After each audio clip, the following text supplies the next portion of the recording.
we have example 4 from lesson 6.7, where we have a formula for finding the sum of any geometric sequence. And that formula goes like this. S sub n, where n is the number of terms in the sequence,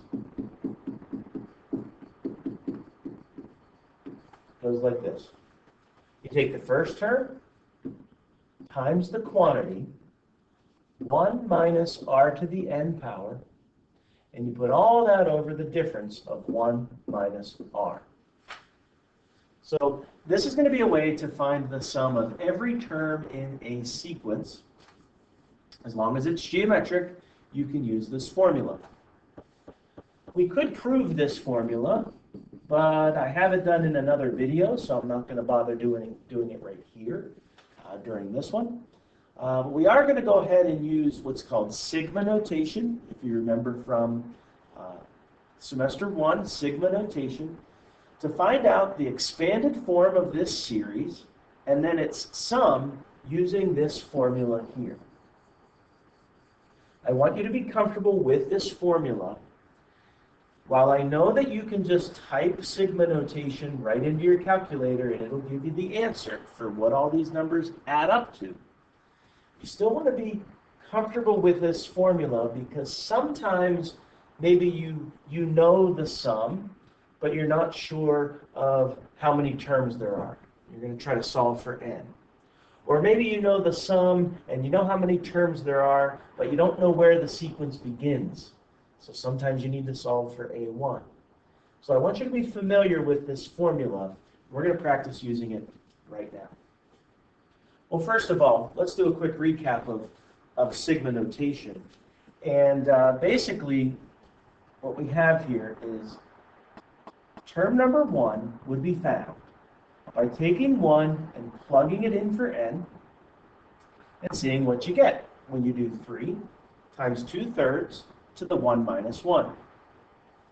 Well, that's just going to be 3 because 1 minus 1 is 0, 2/3 to the 0 is 1, 1 times 3 is 3. And furthermore, typically the first term will be written right there in front of the parentheses. So that's what we definitely begin with here. Then we're going to have to add the next term, and the next term, and the fourth term, and the fifth term, and 6. And you might be thinking this goes on forever, but it actually stops with term number 7. Because the number that's up here on top of the sigma tells me where to stop. Now that doesn't mean that there's going to be a 7 here. It just means that we're going to stop when we get to the 7th term, not the 6th, or the 5th, or the 4, 3, 2, 1, but when you get to term number 7.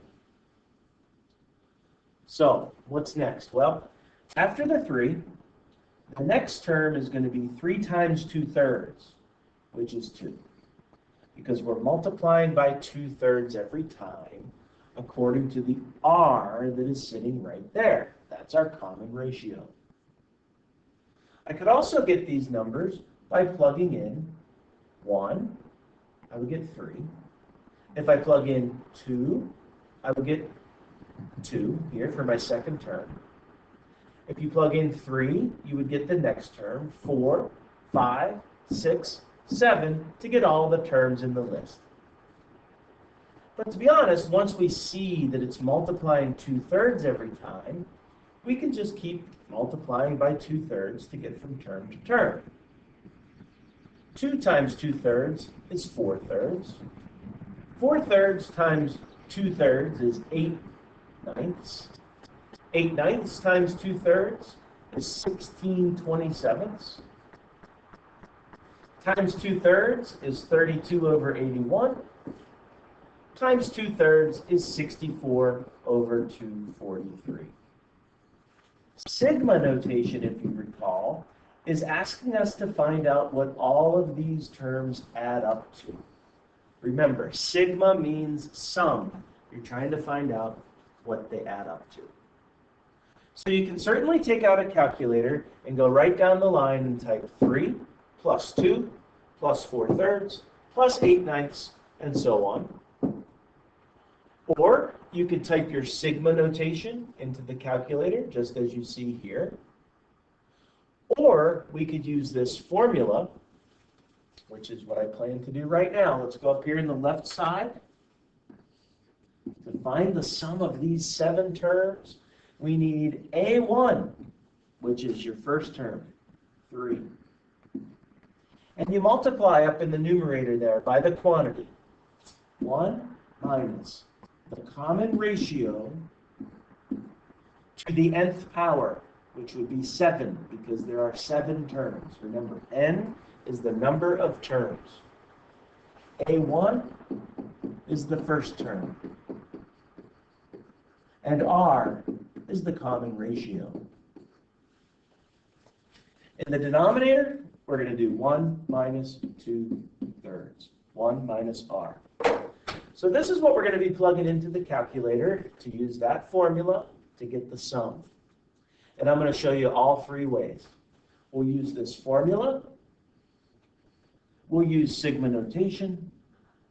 And then we'll go ahead and just add them all up and see what we get.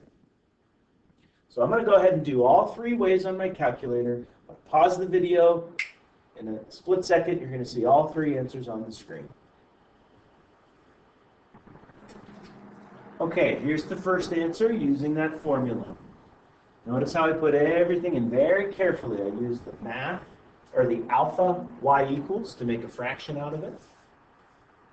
And then I made sure that I put that 2/3 up top in parentheses before I put it to the 7th power. Wanted to make sure both the numerator and denominator here got taken to the 7th power. Okay? On the bottom, I did 1 minus 2/3, and my overall answer came out to be a fraction. Anytime you put your answer in as a fraction like this, it'll give your answer back in fraction form. So I got the decimal equivalent by hitting math, enter, enter, to get 8.47. Okay, now we're going to do the same thing using sigma notation. Here it is in sigma notation. And I got the sigma notation, by the way, under alpha window, option 2. And that's where you can put in your x goes from 1 to 7, and then the formula 3 times 2/3 to the x minus 1. See, we get the same answer, 8.473.